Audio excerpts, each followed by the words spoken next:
Yeah, I'm really excited to talk about Christmas, Bloody Christmas, and I'm sure we'll spend a good portion of our conversation doing just that. But I want to get to know the man behind the camera. Let me know a little bit about childhood Brian. Like, what got you first interested in movies? What was that spark for you? It was mostly my dad was a photographer, Hmm. and I grew up in his studio. He had a very we well, I'm from a pretty small town, Hmm.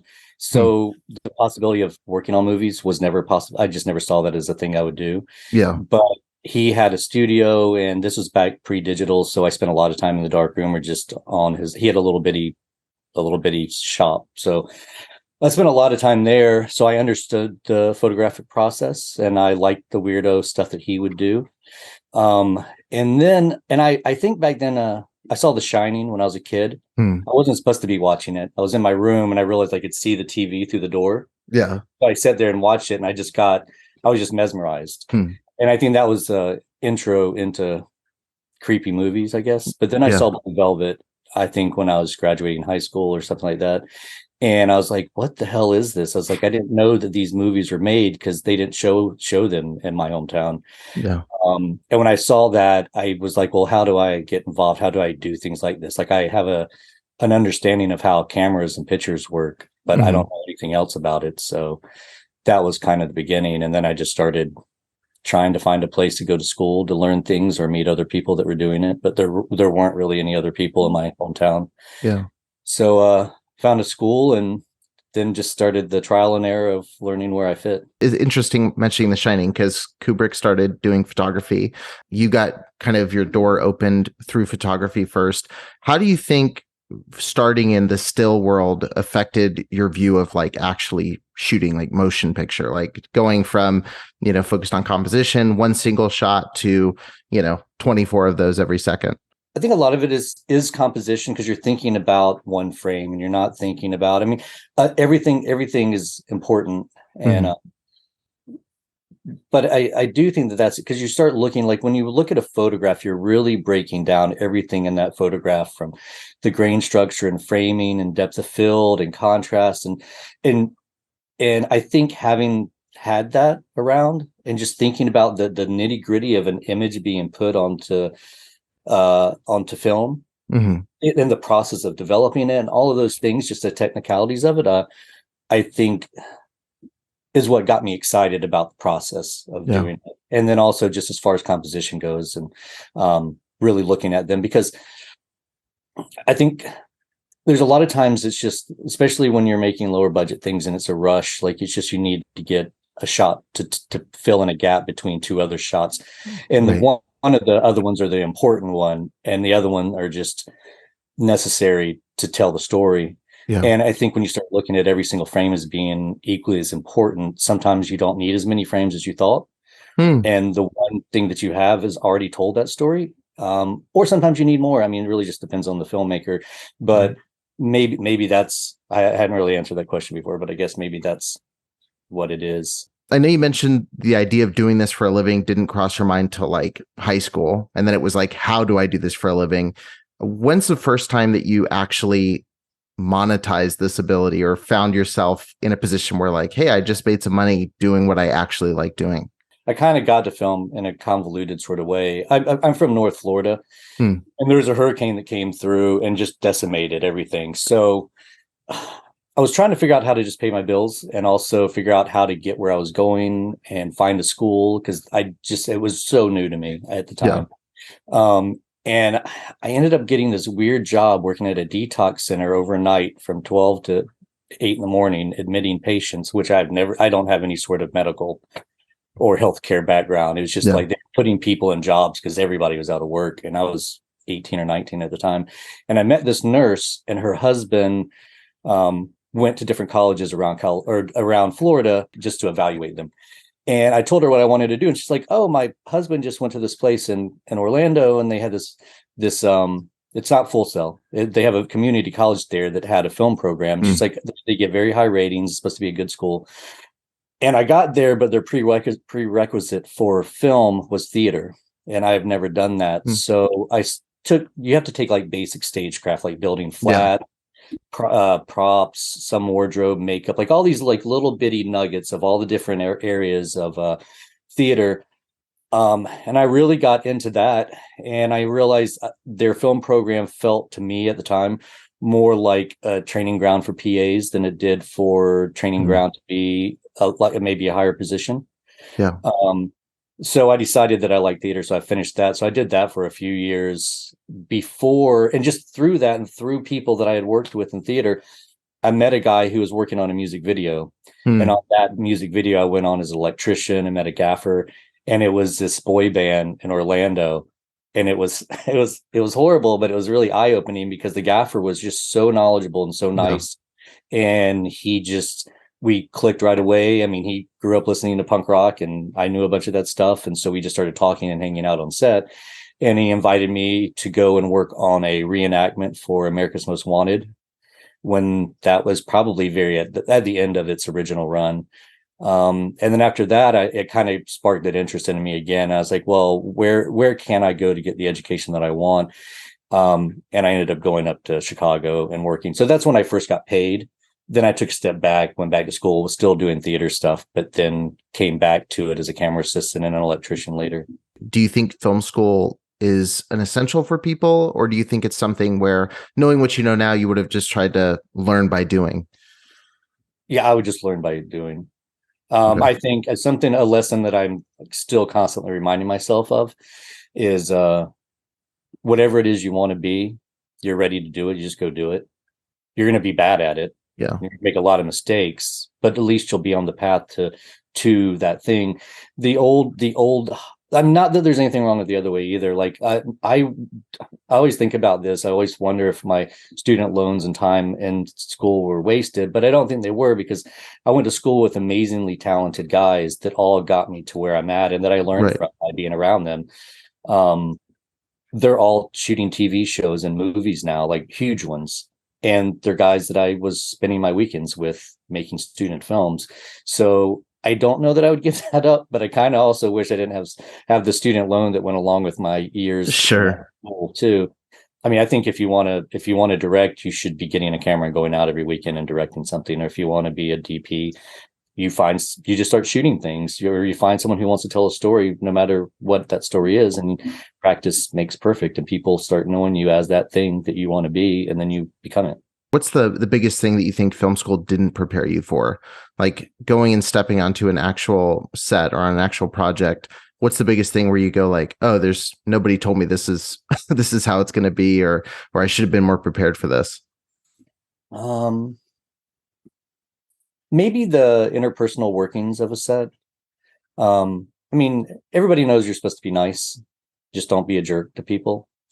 Um, but I just didn't realize how close knit it was. Like I always saw the word networking as a really phony, nasty thing. I was like, Yeah. if I don't like that guy, I'm not gonna go talk to him. I Yeah. don't want to do that. Or I don't want to talk to someone just to get something out of them or get something from them. And then I realized shortly, uh, once I started really working, that that's not really what it was. It's kind of like the gaffer that I met. Like, we had common interest and we liked a lot of the same stuff, and we had a talking point with things that we liked, as well as the job we were doing.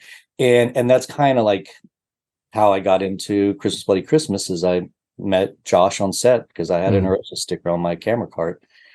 And we just started talking, and you realize, oh, we have a lot of things in common, and we're all working really hard to get where we want to be. And it's just mutually beneficial, and also a lot of fun to hang out together. Yeah. Yeah. I just didn't see that as being as huge a factor as it would be later on. Let's talk a little bit about Christmas Bloody Christmas, because obviously that's as of the time of this release is already out on Shudder, certain theaters and things.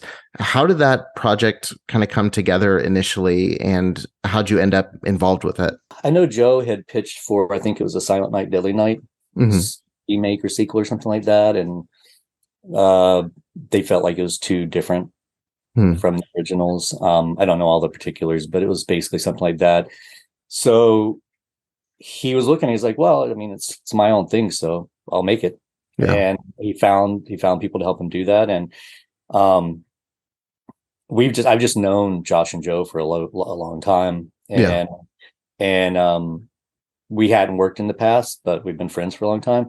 And he just called and asked me if I was interested.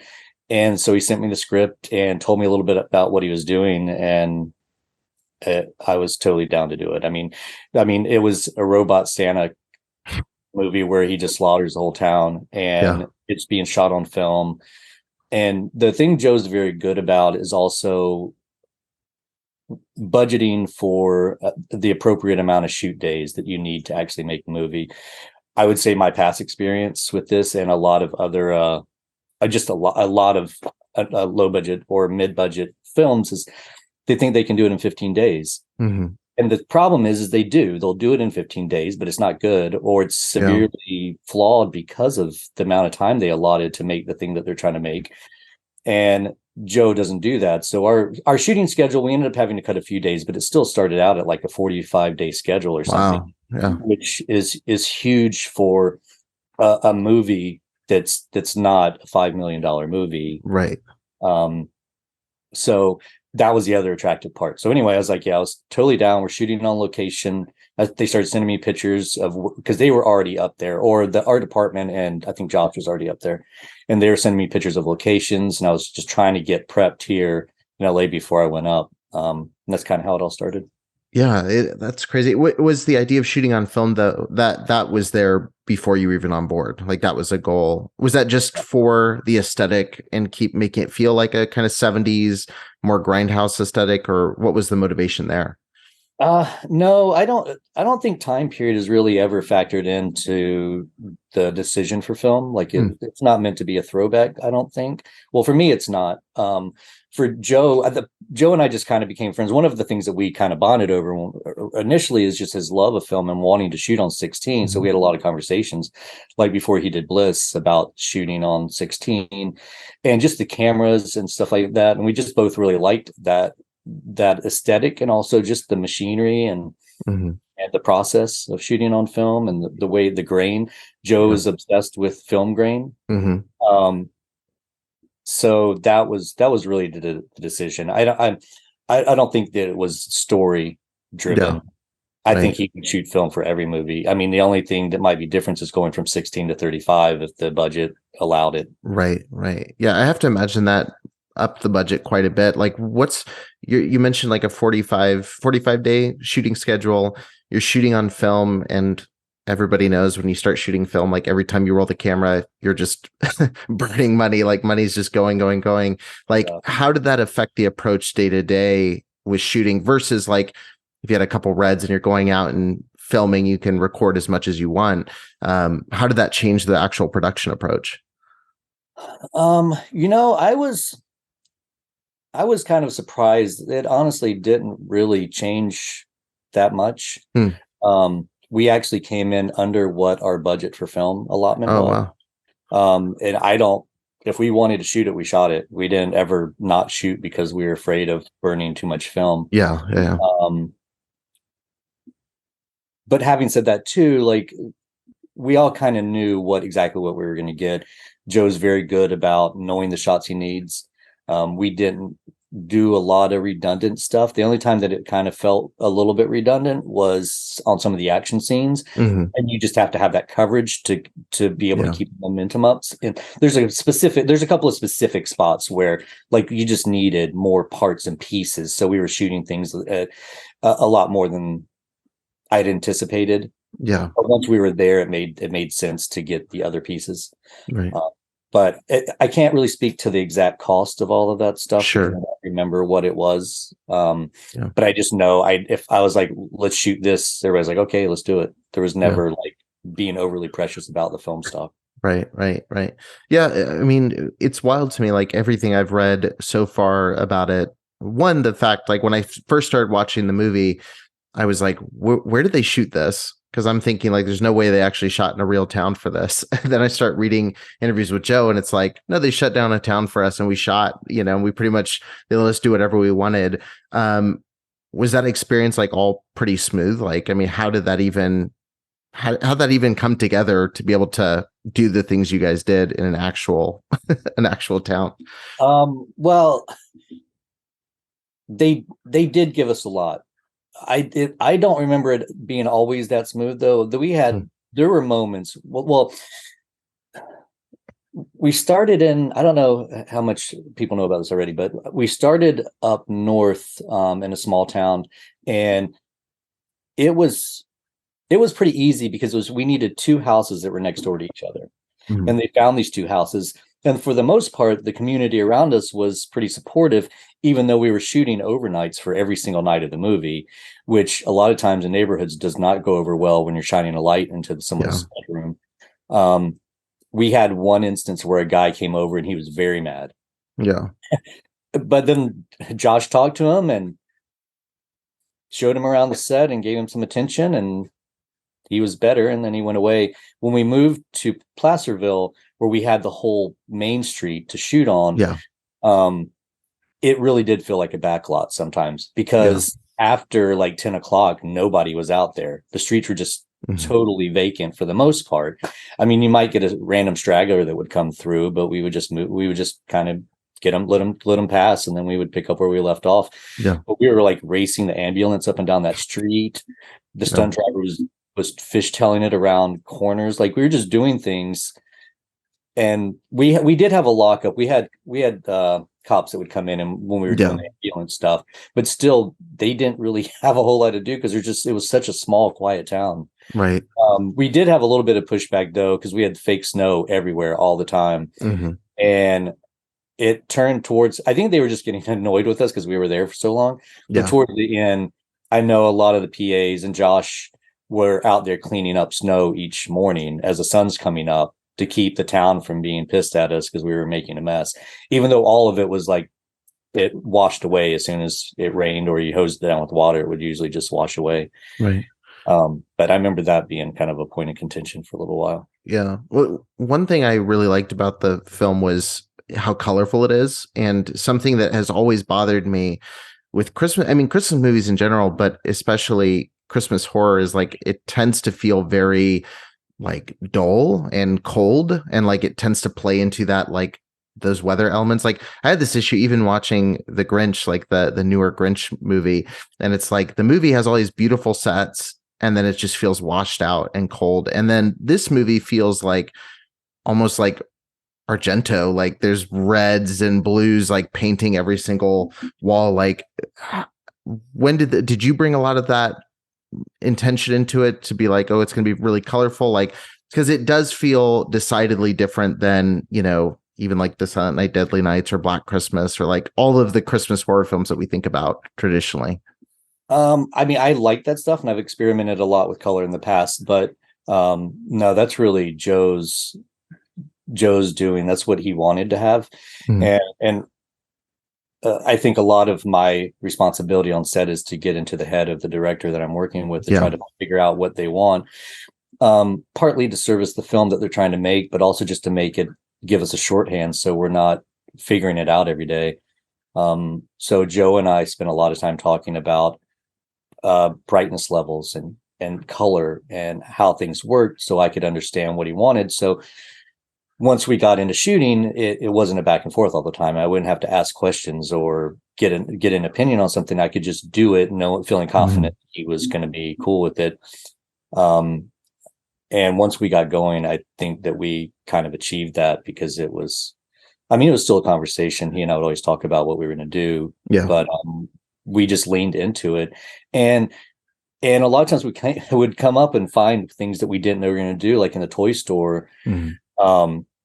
We put in some lights that I hadn't planned to use. I didn't even know how to use them. And I don't know. It was a nice surprise, because you kept trying to push it. The thing that was cool about Joe is like being able to push what the visual is. The police station was another. Like, Joe likes shooting on film, and he likes film cameras. And I just thought it would be cool to use tungsten, and instead of a lot of LEDs, which we had LEDs and we had all the modern lights, but I brought a bunch of park cans just because I think park cans are fun to work with. And we have these old magic gadgets, which you used to use for flame and flicker gags and stuff like that. They're not really used as much anymore, because most heads lights have them built into them. But so when we did the fire station, or when we did the police station, there were larger lights outside, but a lot of the light that's pushing in from the fire is all just par cans, which I mean, par cans are $5 a piece, and we had a flicker, little flicker boxes, so they're all doing things with different color gels on them. It's the most lo-fi thing possible, and Joe was stoked on it because he likes more analog and traditional tools. Yeah. What I interviewed Elliot Rocket, who's been working with Ty West for a little while, and he mentioned a lot of what you just mentioned, which is finding someone that you can kind of have a relationship where you don't have to ask everything. Like you can kind of have that symbiotic relationship where you know how they're going to think about it. Is that something that's rare? Like, is this like a special thing when it does happen with a director, or is it something you feel is, you shouldn't be working together if that's not there? I mean, the goal is always to try to get there. Right. Whether you agree with it or not. I mean, the goal is to try to get there, because just for the workflow for the day, because you're lighting a set, but you're also thinking about 2 sets down the road too. And you're just trying to figure out, make sure that you're using your time efficiently. And so you have the most shooting time and less debating time. Yeah. And Joe and I, just like a lot of the same stuff, so it's easy for he and I. I've worked with another director that I work with a lot, Jaron. He and I work really well together, and they're very different directors, but we've developed a language, so I know how to get to where they want to go. I would say that's not the case all the time. There's sometimes where the director wants to do something, I just cannot wrap my head why they want to do it that way. Yeah. So I do a version of it, and I don't know that it's always exactly what they wanted, but it's what I felt they wanted. So, I mean, that can be frustrating. Yeah. But I would say that's been pretty rare. I mean, a lot of it's also like going back to just doing something a lot. I spend a lot of time talking to directors to figure out what they want and trying to understand why and where that gets us and where we need to go from there, so things are smooth. When it comes to the whys, and you mentioned a couple inspiration pieces, but as you're planning for this project, what were some of the big kind of visual inspirations you were looking at as you were trying to plan out how the movie was going to look? Were there any films or any projects that the two of you were looking at going like, okay, we want to emulate this, or we want the same feel we get watching this project? Oh yeah, for sure. I mean, I love movies and try to watch them a lot. Joe is just an encyclopedia of film. And so we watched quite a bit. Most of it was stuff that was shot on 16. So, because we were just really looking at grain and color and how they dealt with the film stock and the image after post. And so we looked at The Runaways. We looked at Hardware. Hardware was a big one. We looked at Terminator. I mean, Terminator was a little bit different. I think it was more for framing purposes, and also just how they dealt with the robot and how they in the action scenes, and also the night scenes, night exteriors for that as well. I mean, it was a much bigger movie, but it wasn't really that big. Yeah, when they made it. The first one definitely wasn't huge. Yeah. So, like when he shows up and he beats up the punk rockers at the Conservatory, like all that stuff is stuff that we were looking at.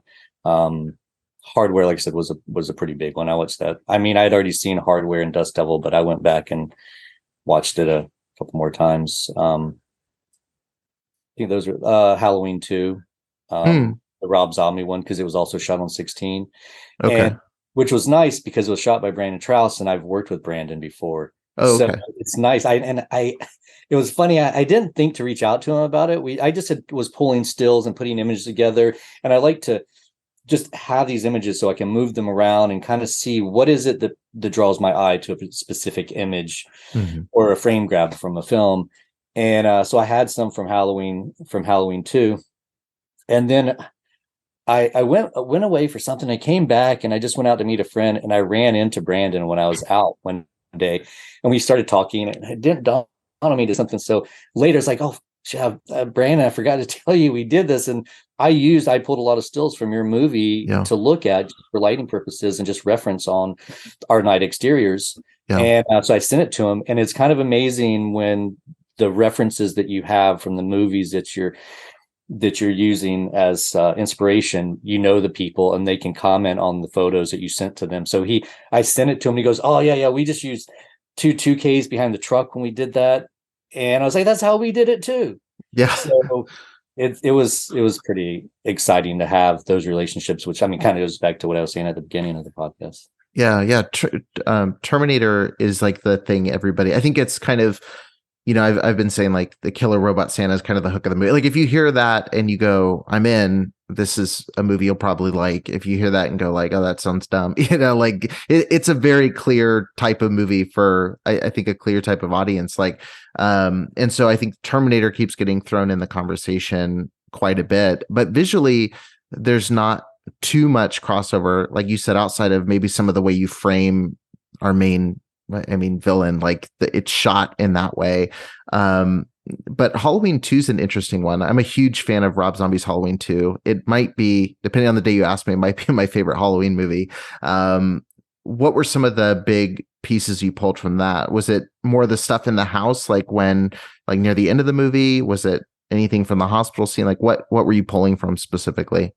For me, I mean, the hospital was a little bit of it because of our police station. Yeah. And a lot of it, I was looking at night exteriors because we have so much of him stalking down roads, getting to a house, being on Main Street, ambulance lights and cop lights. That was a big one. And I was a little bit nervous about some of these because we had so little fill.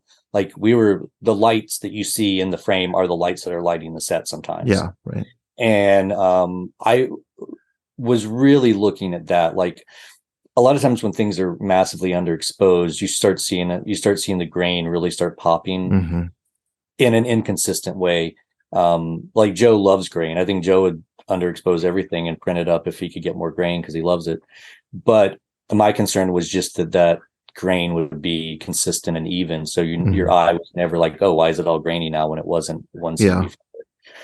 So that was my big concern. And looking at all those movies was partly just looking at how they dealt with windows, contrast and brightness levels, and then also how they dealt with their night exteriors and where were they lighting from. When that, I mean, these are all pretty big movies, but they're not massive movies. They're not humongous movies. So you can look and go, well, where were the lights for this night exterior? Because they're shooting on the same film stock that we were shooting on, same format.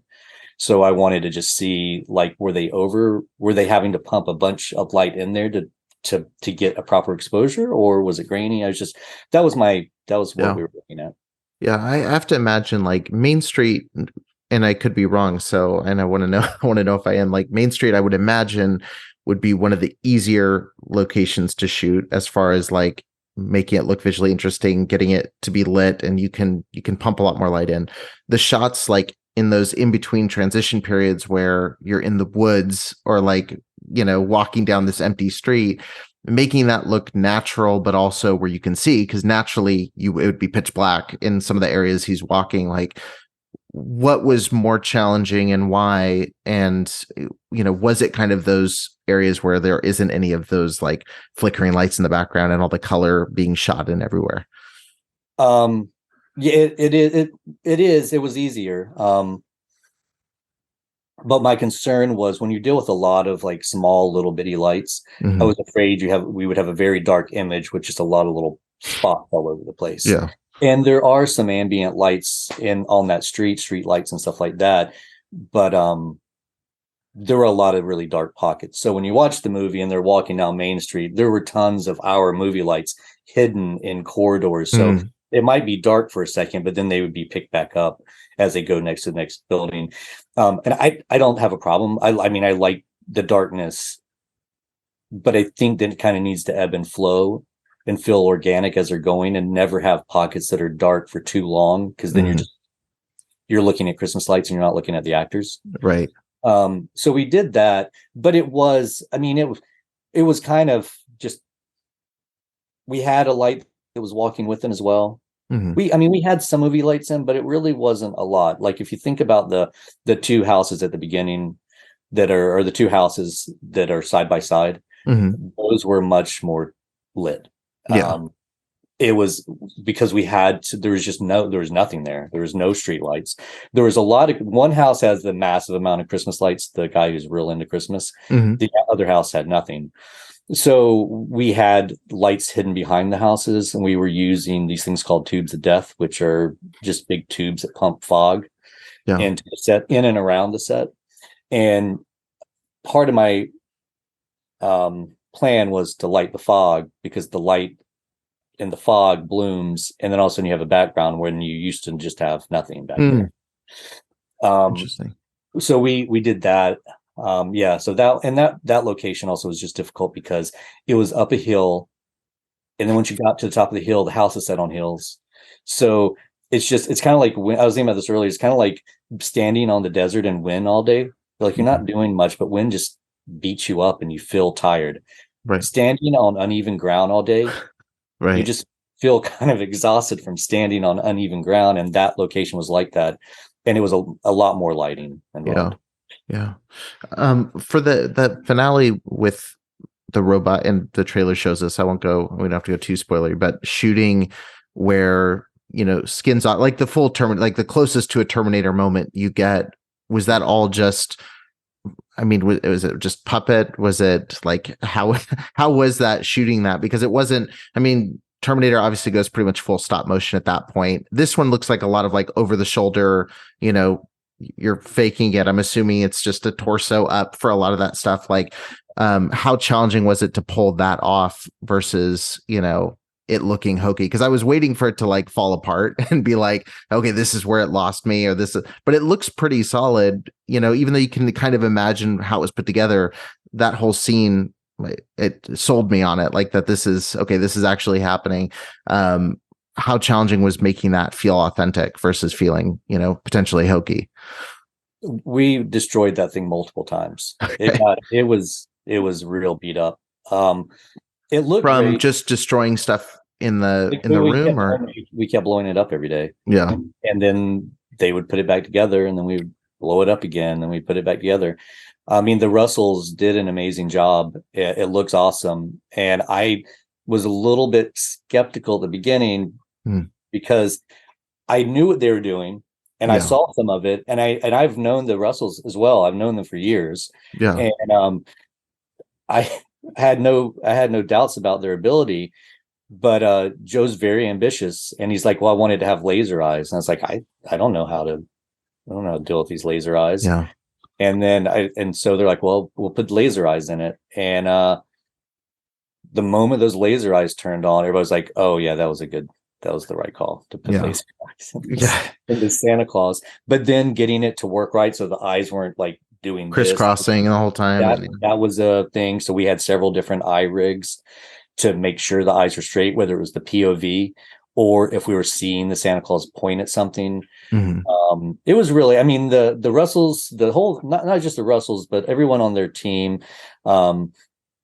worked a lot on that robot. Like, it would be soaking wet and exploded and melting, and we had sparks inside of it and smoke inside of it. And it would, at the end of the night, we would leave and you'd see it on the ground. Like, it would just, people were just so over this robot, they just put it on the ground, and it was just a pile of plastic and metal and lights. Yeah. And then they would carry it away to their truck, and the next day it would show back up and it would be a robot again, and we would do it all over again. So there were times that it looked rough. Yeah. But as soon as we had someone inside puppeting it, there was one Dragon was our main guy, but a couple other guys were helping, and it we would find the movement that worked best for the angle that we were doing, and we would just focus on that instead of trying to make it do a bunch of things. Just like, I need it to do this. I need the head to turn, and I need the shoulders to turn, or something like that. And we would focus on what it could like do. That one shot. Turn, and then next shot, here we need this. Because that section, like, it feels intentional, like each movement, where it's like, okay, here's the shot here, here's the shot of her, and then the laser eyes with that smoke in that room just looks so cool. Like, I showed my mom the trailer for it, and when the laser eyes came on, she like started busting up laughing, because she's like, it's such like an extreme next step. Like, you're like, how does this keep building and building. That's what I've seen the most. I've like seen other people watch it, or I've seen reactions to people watching it, and it's like you're like, oh, it's a robot, or it's Santa Claus killing people. Like, oh no, it's a robot Santa Claus killing people. And then it cuts to the point in the trailer where he's laying there, and then it just goes, pew! Yeah. And everybody is like cheering for these laser eyes. And it's just over the top. You're like, oh, this thing is going to fuck some people up now. Right. Yeah. No, I love that. Actually, there's one shot that didn't make it into the movie, which is one of my favorite shots. And the problem was the sun was coming up, and it just didn't really match. But it was the shot. It was in one of the original cuts, and it is the moment where I'm like, "Oh, this thing works." Because before that, I was like, I'm still curious to see what shots are going to use, how Josh is going to put it together, and with sound effects and everything else, how do they bring this pile of plastic and metal to life? And there's a scene when he stands up and he's crossing the road to go to the record store, and sound effects have been put in, and I was like, oh, this thing actually looks like a really pissed off robot now.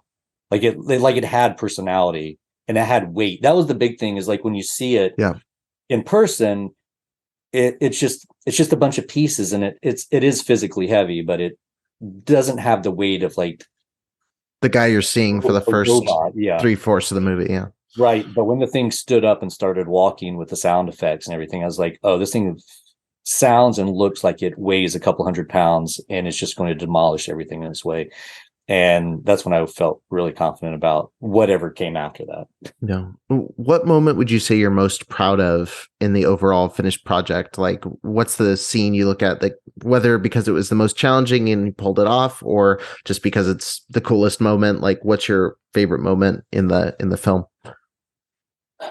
I don't know. There's so many of them. Like, I really love the night exterior. Oh, actually, I can think of it. There's a couple that are my favorite from performance, just because I get giddy every time I see them. But there's this there's a scene where they're trying to get away, and they run their car into another car, and then Benny Barnes, who's the neighbor, who is played by Joe, comes out and screaming at them. He's like, "You just fucked up my El Camino." Or Ranchero. And he gets split in half and thrown through the window. So they freak out. So they start backing up, trying to get away from the robot, and they run into a tree.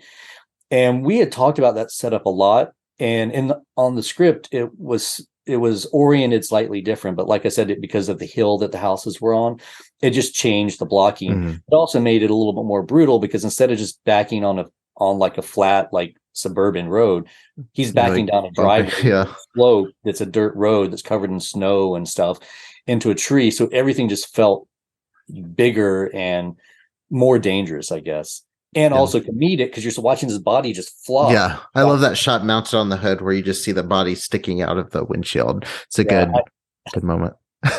I love that part, but I also like the look of our exteriors at that house. I mean, those guys, the grip and electric department and special effects, I mean, were killing themselves running up and down the hill. Like, the tube of death is light and small, but you still have to go up to it and drag it around. If it's in the shot, you got to move it to hide it again. And then you got to make sure, typically if you had more resources, you would just take a whole set and wrap it in this stuff. So whichever way the wind's blowing, it's still blowing into set. We couldn't really do that. We just were short on crew and stuff a lot. So we had one, and we just were always, when we would hit roll, I was like, please, wind, just turn around. I just need you to come this way. So it pushes it over the truck instead of away from the truck. Yeah. But I really like that scene. I really love the interior fire gags that we did for the police station once the power goes out, and Tori is going through the desk and hiding. The explosion when the ambulance comes around and hits that cop car. Yeah. I remember this being another conversation, because the special effects guy was like, well, when a car hits another car, they don't typically rip in half. He's like, do you really want to rip in half? And Joe's like, yeah, definitely. It's got to they do in the movies. That's what it's got to rip in half. And And I was so stoked that he just leaned in. He was like, no, that thing's ripping in half. Yeah. And then when we did it, and the car exploded and ripped in half and just went flying, it's like a moment where people were just cheering on set because it looked so good. Yeah. I mean, it was visceral and exactly. I'm not a car engineer, so I don't know a car wouldn't do that. But Yeah.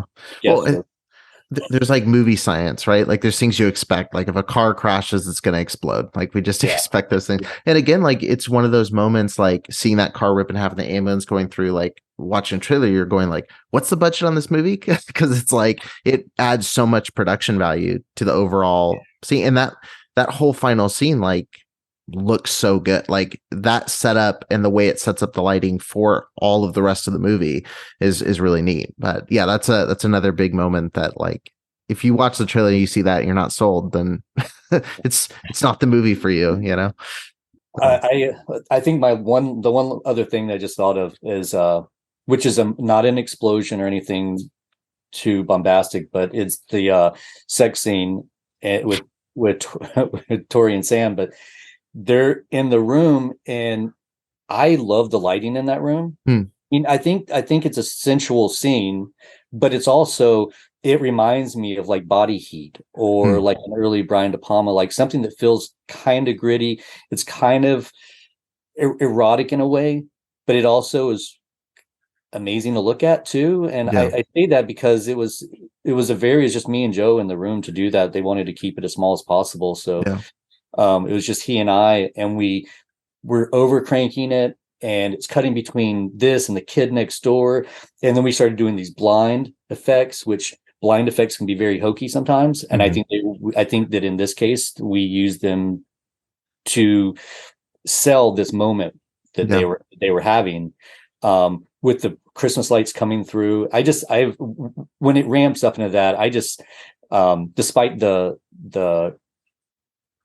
content, I just think they're really beautiful images. Yeah. And the And editing through that sells it. Like it yeah, works. yeah. Yeah. So there's a lot. I'm really proud of the movie that we made, and I'm happy with a lot of the things that we got to do, and working with people who were experimental and what they wanted to try to get to. Right. Love it. Well, definitely, if you're listening to this, definitely check out Christmas, Bloody Christmas. It delivers on its promise. Like that's the thing I can say about it, is like you see Killer Robot Santa, you get a good hour and a half of that, and it looks phenomenal. It's really great. I know we're near the end of our time here. In just a few minutes, I want to move us into our rapid round. I want to ask you the same questions I ask everybody that comes on the show, and get to know your answers for these. First and foremost, what do you think is the best decade of film history? Hmm.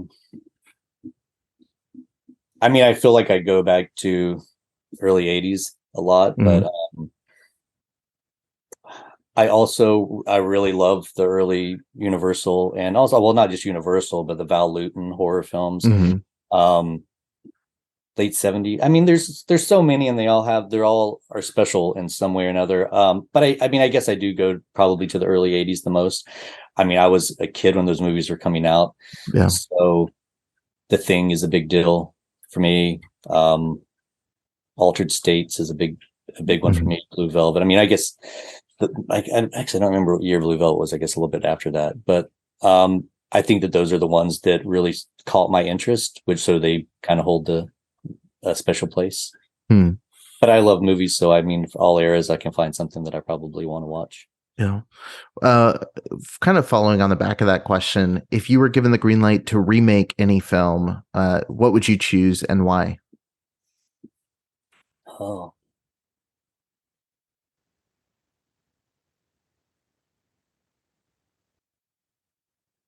what would I pick? I don't know.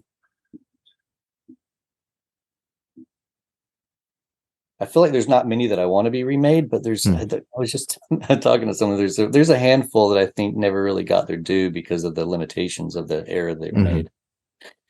Um, um, I mean, I'm stumped. I can't think of what I'd want to remake.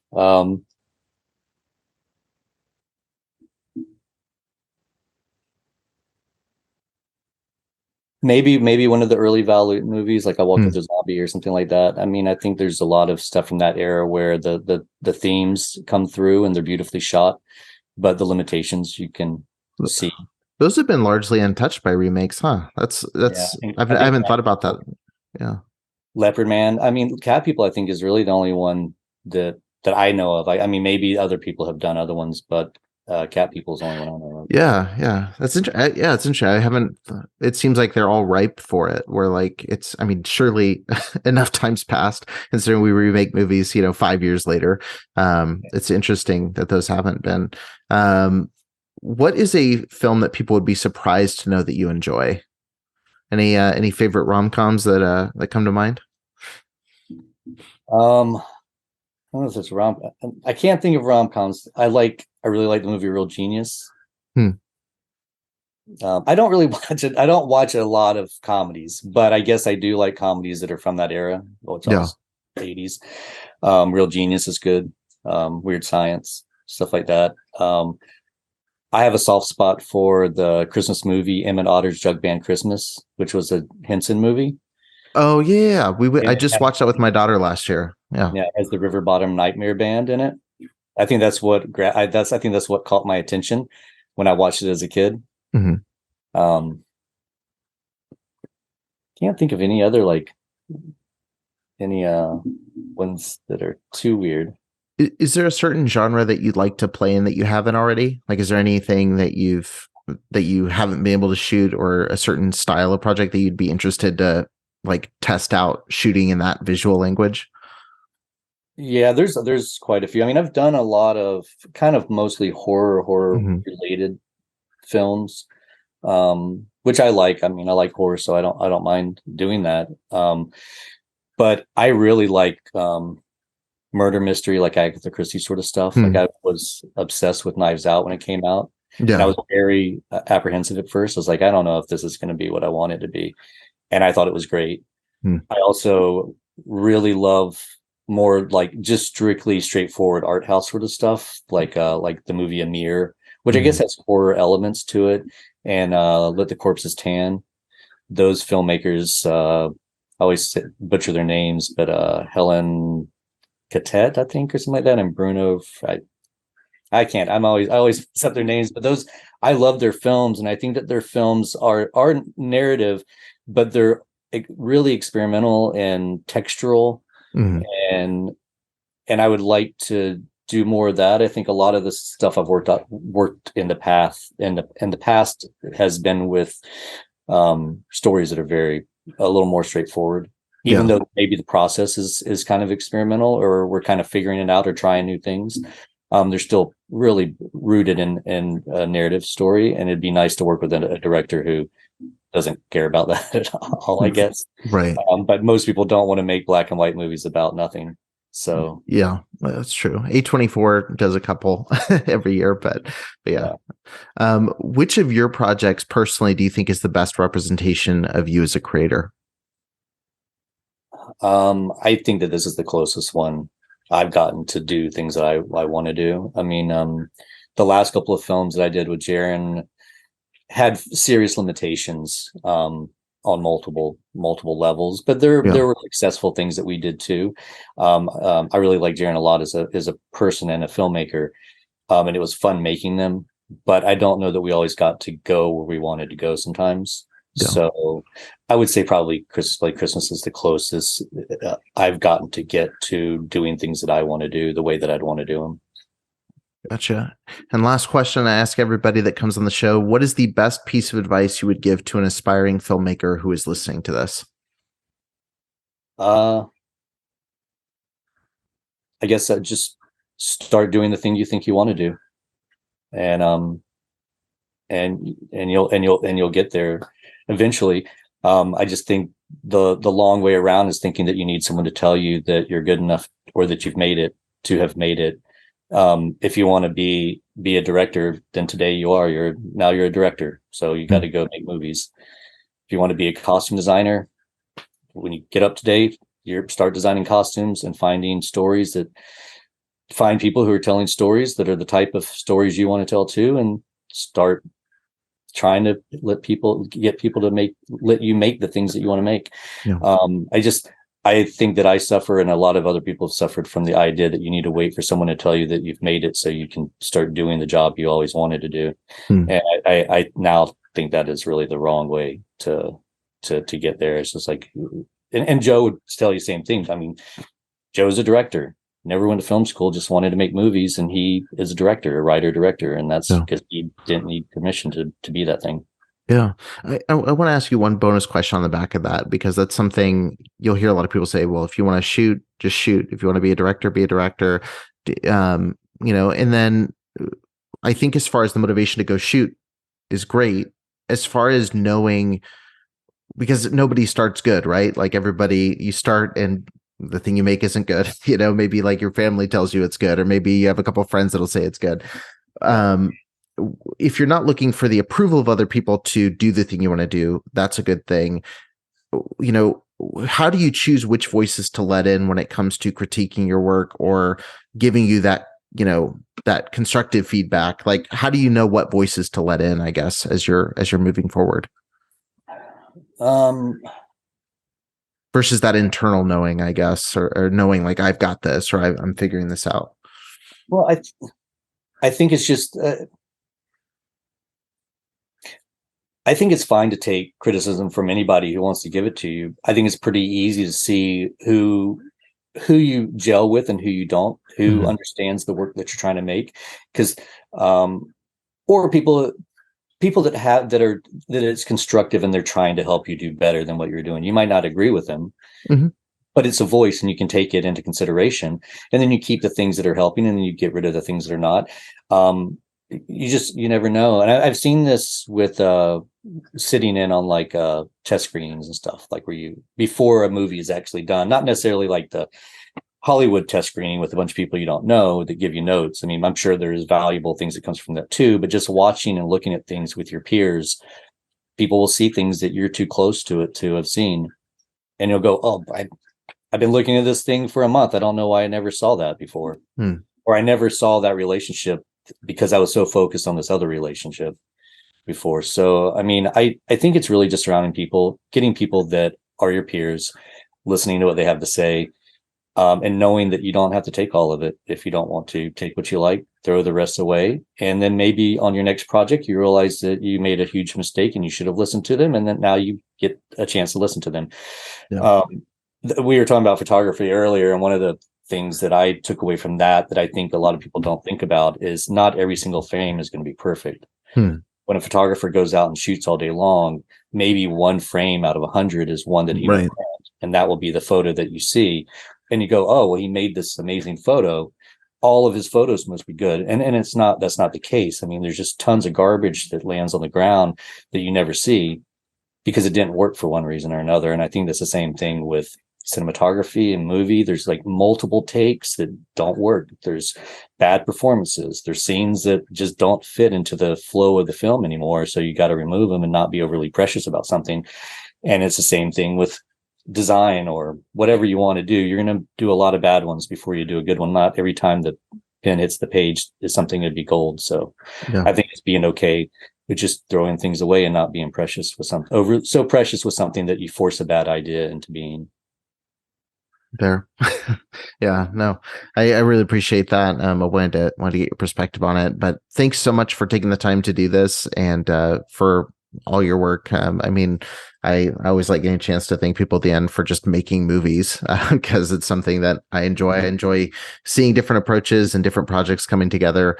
And I know this one definitely was one that I really enjoyed. So thanks for your work. I look forward to seeing what you do soon. And thanks for taking the time to talk to me and my audience today. I appreciate it. Yeah, thanks for having me. It was a pleasure.